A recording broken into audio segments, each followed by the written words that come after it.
ఎవరికైతే మంచిగా తెలుగు వచ్చు, మంచిగా స్పష్టంగా పలుకుతారు, వాళ్ళ ముఖం చూడడానికి ఒక ప్రజలకి కనెక్ట్ అవుతుంది, ఎమోషన్స్ బాగా పలుకుతాయి అన్న వాళ్ళకి ఆ యొక్క చదివే అవకాశం ఇస్తారు. కాబట్టి వాళ్ళు చూసుకుంటూ చదువుతారు. ఇప్పుడు నేనేమి నా స్క్రిప్ట్ లేదు కదా, నాకేం స్క్రిప్ట్ లేదు కదా, నేనేమి ఎవడు రాసియలే కదా, నేను నా ఫోన్ పెట్టుకున్నాడా ఎక్కడ నాకు నా మనసులో ఏది కరెక్ట్ అనిపిస్తే నా మనసుకి అది మాట్లాడుతున్నా.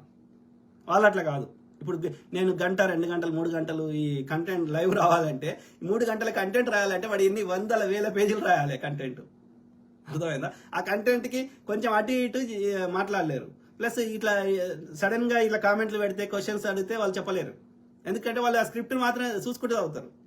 ఇప్పుడు మోడీ ఉన్నాడు, ఎవడో రాసి ఇచ్చిందో ఎవడో షోలో చెప్పింది చెప్తాడు, ఆ యొక్క అంటారు కదా దాన్ని ఏమంటారు.